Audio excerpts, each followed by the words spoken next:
Today on the podcast, we're going to talk about brainwashing, conditioning as children. So, like I said, I'm writing another book.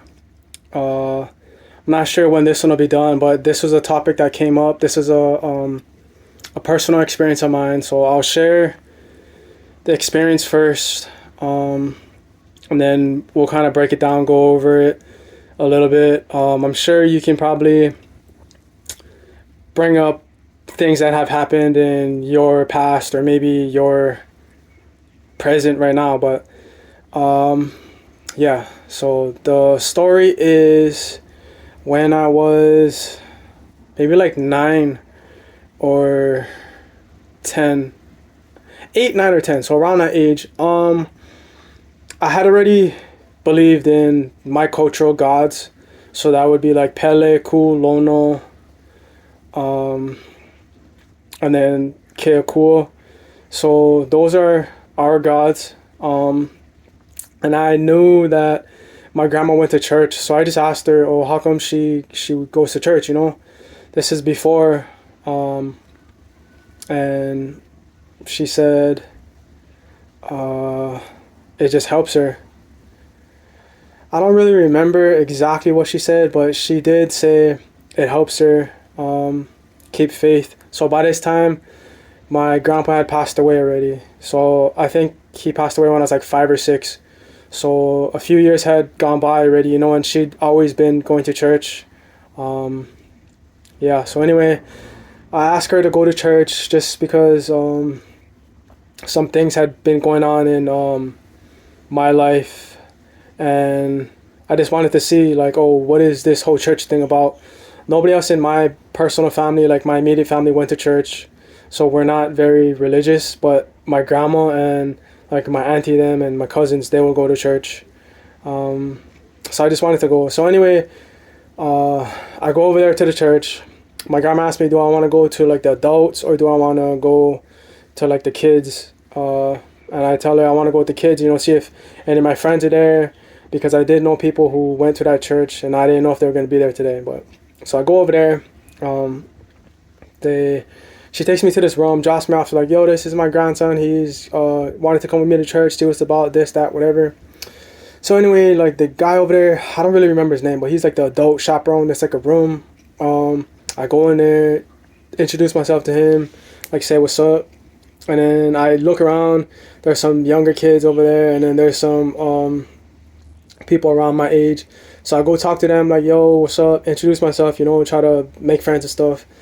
And then I don't really, by this point, I don't know too much about church. Like I know like some of the people, like Jesus, and I know some of the other, like Jerusalem and things like that, but I don't know like too much. So I ask them like, yo, what is the story about like Mary Magdalene and all that? So they tell me, and then the first thing that comes to mind is, oh, that's not how babies are born, you know what I mean? So I tell them that, and then they're kind of like, oh, they kind of tell me that they believe that it is. So I'm like, all right, cool, whatever. So then this, like the main chaperone dude overhears us kind of arguing, and then he asks us like what happened. So I tell him the story. Then he gives me the Bible. I think they had Bibles over there too, like the younger kids. And then I told him that they believe that that's how babies are born, stuff like that. So the first thing that came to mind was like, oh, this is brainwashing, you know what I mean? Like, because they're around my age, and then I see like there's like younger kids than us, and then the kids that I was just talking to, they believe that. So I'm like, yo, this is not good, you know what I mean? This is like a brainwashing. So that's kind of what came up to my mind. I didn't tell the guy that, like the chaperone dude. But by this point, I was already in the GATE program. I'd done some other videos about that, the GATE program at my school. And people knew already that I was telepathic. They knew I could talk in my head, things like that. And they also knew that because of my background, like shaman, kahuna, that runs in my family, and even just my culture. So they knew that I could manipulate the weather, things like that. So the main chaperone dude asked me, like, oh, how long have you been able to do that? I told him, like, I don't really remember. It's just seems like forever, you know? I didn't tell him like out of my mouth like, oh, I'm telepathic, but he picked it up real quick just because it's my thoughts, you know, like my thoughts are they transmit. People can hear my thoughts. I'm telepathically communicating with them. So anyway, he's like, oh, you should talk in adults, like the I guess sermon or whatever. So anyway, he's like, all right, come with me, boom. And I'm like, well, we're going up there. What am I gonna say? I don't know what, like, you know what I mean? And he said, oh, just talk from your heart, whatever. So I'm like, all right, cool. So boom, he goes over there like to this main hallway, or like not even this, oh, this main hall. Like this guy's talking. I don't know who he is, but he's on stage talking. So he brings me over to the side. Then he goes up there, and he kind of calls like the main guy over. He's like, yo, boom. So he talks to the guy. Then that guy comes and talks to me, and it's like, oh, you're telepathic. I'm like, yeah. And then I start talking to him in my head. And it's like, oh, okay, all right, cool. And then next thing I'm on the stage, so I don't really know what I'm doing. You know what I mean? I think I'm like I said, 8, 9, or 10. So anyway, I start talking, introduce myself. You know what I mean? I'm with my grandma. I don't really come over here. I talk about my culture because this is, I don't want to say it's a Hawaiian church, but there's a lot of Hawaiians over there, and it's, you know what I mean? It's my people. So I introduce myself, talk about my culture, this, that, and then I bring up the whole story of the whole Jesus and Mary Magdalene, and then I'm like, oh, that's not how kids are born. So they start laughing, you know what I mean? Then the main chaperone dude's like, oh, I thought you weren't gonna embarrass us. And I was like, yo, I got something to say, bro, all right? So then I go on to say, like, people in that class, they were around my age, and they actually believed that. So I say that, you know what I mean? And that's kind of like a form of conditioning, brainwashing. So I bring that up. Then I also talk about fluoride. So fluoride is in the water. And then I talk about how, like, there's chemicals in the food. So just imagine, like, an 8, 9, 10-year-old on stage at this church brings up, oh, that's not how kids are born, brainwashing, and then talking about, like, fluoride in the water and things like that. So it's already is kind of a shock, you know what I mean? Anyway, someone in the crowd says something, so I get kind of mad. I'm talking into the microphone. I'm like, yo, how the hell do you turn this off? But anyway, I cover it with, like, my shirt, and then I look at the guy and then telepathically talk to him and tell him to do something. Because I'm like, yo, do you know who I am? You know what I mean? I'm a kahuna. This is my bloodline. And then, anyway, I talk to him in my head and I tell him to do something, so he does it. But then he kind of has like an attitude or whatever. So then I say it also in my head, kind of like that I'm gonna curse him. So my grandma hears this and she's like, oh, she yells at my name. So I'm like, all right. So I just put the microphone down and in my head I say whatever. And I just walk off stage, and then I tell my grandma, like, yo, let's leave. So we go back home, and I'm just asking, like, why are you even over here? Like, why do you go to that? Like, I didn't even know, like, that was a story about the whole Jesus. She said she knew. And then in my culture, we have something called pono. Pono is just being, like, righteous, doing what is right. And then she brings that up. So then I'm like, what does it have to do with the whole church thing? You know what I mean? And she says it's similar because they have the 10 Commandments. So she goes over the 10 Commandments, and I'm like, all right, okay, that makes sense. But then I bring up what about the brainwashing? Like, they are conditioning kids, you know what I mean? Like, those kids really did believe that. And then she was kind of just like, oh, that's the parents' responsibility, you know what I mean? Like, they're responsible for what the kids are being taught and all of that stuff. So I'm like, all right, okay, whatever. So I choose not to go back to the church for like a little while. I tell her I don't want to go back. Like, I'm not about that. You know what I mean? Like, I'm not cool with that. Them teaching the kids that and kind of brainwashing them to believe that stuff. So I go home. You know what I mean? I think, okay, so 8, I'm going to be saying my age. So 8 would be 1997. So 1997, we got internet. You know what I mean? So I go home. I look up King James and Jerusalem, Jesus, all that stuff. I find out that Jerusalem is in Asia. King James is from England, like, he's white. He's not even Asian. And then I'm like, yo, what is this? And then they're telling people, oh, this lady got pregnant by the Holy Ghost, you know what I mean? So at that time, I'm like, okay, this is all BS. Because I was already like, okay, fluoride is in the water. I'm already thinking along that lines, and then they're like, there is chemicals in the food, things like that. So I'm already on that type of mindset because I've been doing research on my own and all that stuff. So I'm like, all right, I'm not gonna do the whole church thing or whatever. So I go back later on to my grandma, tell her, yo, I want to go to the church. She said I could go back just for like events, maybe if for the food. And I was like, all right, cool. I want to go to the Christmas. And she's like, she kind of sensed something was up. So she's like, yo, what's going on? And then I tell her like, yo, I looked it up. I looked up King James. I looked up Jerusalem, all of that. And I tell her. And then I was kind of like, oh, I'm hoping that guy is there, the one that kind of was disrespectful. You know what I mean? Like I'm on the stage talking. I felt like disrespected. So I want to go back over there and just kind of tell him like, yo, this is what I researched. You know what I mean? She's like, yo, Alex, no, we're not doing that. That's not what we're doing. You're not going to go back if that's what you're going to do. I'm like, okay, all right, I want to go back. I'm not going to cause no problems. So I end up going back. The dude is over there. So I see him. I'm do the head nod, you know what I mean? Like, yo, what's up? He comes over because I hadn't gone back. Like, after that situation, I hadn't gone back. So then, but, okay, so when I got off stage, before we left, they was like, yo, we want you to come back. We want you to talk, this, that, whatever. But I was like, nah, I'm done. You know what I mean? We're not on the same page. I didn't really say that, but I was just like, nah, I'm okay. Like, I'll come back if my grandma wants me to or another time or whatever. So then, anyway, the dude comes over, is like, oh, yo, what's up? So introduces himself, and he's like, oh, I haven't seen you around. I'm like, yeah, bro, we kind of just don't align with the views, you know what I mean? So then my grandma looks at me, and then I'm like, all right, just chill, relax, you know what I mean? I tell her, like, it's okay. So I tell the dude, like, yo, I promise my grandma I'm not gonna cause no problems when I come over here. And he's like, oh, I know what you mean. Okay, this, that, whatever.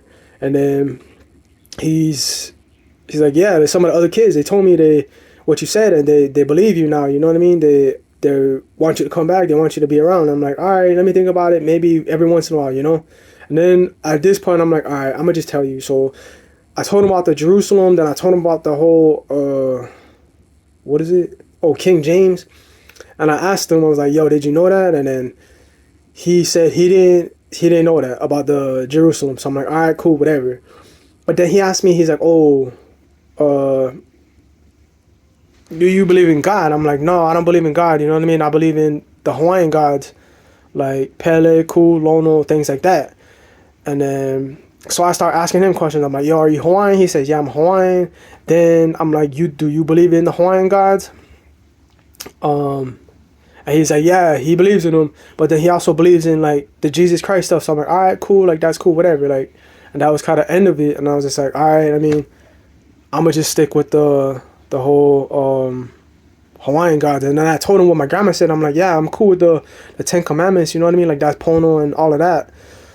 And then he's like, oh yeah, you should come back just every once in a while. You know what I mean? For just to be with the kids, or you can be with the adults. And I'm like, all right. So before he leaves, he's like, yeah, so I did look up the whole fluoride thing, and yeah, you're right, there's fluoride in the water, and then there are chemicals in the food. So I'm like, yeah, man, I mean, and then I told him, so when I was on stage 2, I told him that I was in the GATE program. This is how this all started, the GATE program. Because in the GATE program, they were giving us fluoride. As part of the program, they would give us a pink drink, and it was fluoride. This is going to sound a little bit out there crazy, but if you were in the GATE program in the 90s, then you probably know what I'm talking about. If you weren't, I don't think you're going to know that, but I think even in school, like they were giving fluoride out for cavities or whatever. But on the spiritual side of it, fluoride is supposed to calcify your third eye. Third eye is used for like intuition, and because I'm a kahuna, which basically is like a psychic, like I can tell the future, it calcifies your ability to your intuition and also tell the future. There's ways to decalcify it, but yeah, this is all going to be in my book. So yeah, this is kind of just going along with the YouTube, you know what I mean, the podcast, Brainwashing. So then yeah, I tell him like, all right, I'll come back every once in a while, whatever. So that's the end of the story. So basically what I'm saying is, from a young age, people are being conditioned, whether you know it or not. Like your parents are teaching you things, and that's conditioning. and they might not even know that they were conditioned. That's where generational curses come in, is like they don't even know that they're teaching you these things that they may not even know how they learned it, you know? So this is just, I was just really aware of this growing up. Because I said, like, with the gate program, but also then, like, I was always just curious about, like, why stuff happens. And I was kind of like a free thinker. Like, I didn't just go along just to get along. Like, I asked a lot of questions. I was always kind of like the rebel too. I was just doing stuff that was just out of the norm. Sometimes to be a rebel, and sometimes just that's what I'm doing. You know what I mean? Just doing stuff that I want to do, and it happened to be out of the norm. So anyway, yeah, intuition. I mean, just listen to your intuition, because I like, once I looked that up on the internet, and then I was already looking up the fluoride and then the food and the chemicals in the food. I was already like, yo, all right, something's going on. You know what I mean? Like, that's really when red flags is going up, and I'm like, I can't really trust a lot of people, because, especially at the church, like, if they're going along with this just because that's what they was taught when they was younger, like, they may not know. So that's why I wanted to go back and just like tell people. But then my grandma was telling me around this time, like, so 8, 9, 10, like around that age, like, you can't change people. Like, you can't change people. If that's their mind is made up, then their mind is made up. Like, that's it. So then I was like, all right, well, I mean, I'm not gonna change either. You know, I'm gonna speak the truth, and that's what it is. I kind of always been like that, God's soldier. You know what I mean? God's army. Always trying to do what is right, what is porno. So yeah, but that's the conditioning, brainwashing I wanted to bring up, in the sense of the church, but in general, I mean, it's just everywhere, you know? And then as you're growing up, society conditions you to not play, but to work in the system of that environment, like the jobs, the schooling, to obey the government. It's kind of, there's two sides to it. Government is good, but you just have to be able to decipher what is a control tactic, which a lot of times it is. Sometimes it might be controlling for the better, but just to be aware of what is really going on. From then, that kind of made me trust people a lot less, you know what I mean? Just in general, even my friends, because I could see, like, I was doing a lot of research on my own already in psychology, sociology, things like that, and like especially habits. So I could see why people were doing certain things, and that kind of made me kind of isolate myself a little bit. I mean, I would still be going around and doing stuff with my friends, but it made me look at people differently, kind of to see who they were, you know what I mean, on a soul level, like see into their soul. And I think people could see that, so they didn't like that. So it either made them feel some type of way towards me, you know, or it just changed the whole dynamic. But from a young age, I was very curious to know about that. Like, why are people doing things, and why are things the way they are? I was a lot of asking questions. Like, that was my thing.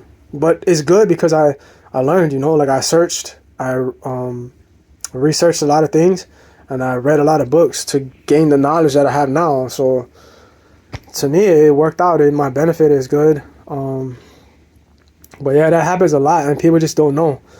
So that's kind of why I want to bring awareness to it now. I mean, you might just be going along with the cultural things too as well. Like, culture is kind of it's also brainwashing. Anything that's passed down, and anything that is kind of a system where you are being taught this is how you're supposed to be, that's a form of control. Instead of you just being yourself, you know what I mean? Expressing your soul the way it is. That's a form of control and brainwashing. So you see this a lot. And also just association. When you are taught to associate certain things with others, that's a form of conditioning as well. So, I mean, you can look it up online, Google. This is kind of just to bring in awareness to the book that I'm about to be releasing, but also just some things in childhood that you might be conditioned to that you don't even know, that you might still be going along with.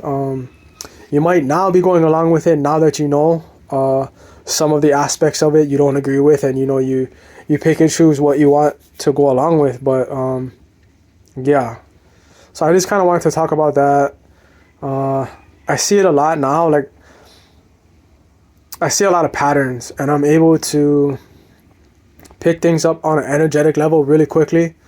If you know me in real life, you probably know that. Like, I'm very aware of like all different kind of stuff, just because I think it's from when I grew up. Like, for me, I was conditioned to be aware like this, just because my environment, my home environment, was kind of chaotic. It didn't feel safe, so I from a young age I was conditioned to be aware. It eventually worked out on my benefit, just because I was able to see energy the way I do now, and even then, and then kind of put patterns together. So there's kind of a process to it that you normally go through. Like, if you're an empath, there's a process of the empath's growth, which I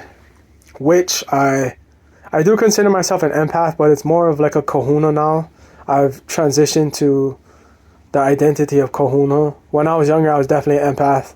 Even then, I would still say kahuna, but very sensitive to energy. But learned patterns and recognition, things like that, it can help you in your life. But yeah, I just wanted to share that with you guys. It was a kind of a rant of, like I said, the book I'm releasing, and just an experience I had throughout childhood. A lot of you probably had similar experiences.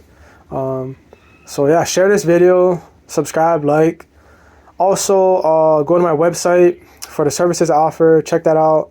And then now I have 2 books out right now. So one is Journey Back to Peace. That one is $20.16. And then I have another one, Alien Dad, Human Dad, which is $20.08. So yeah, if you're interested, let me know, message me, and we can talk about it. But if not, be on the lookout for other content. And as well, I'll see you on the next video.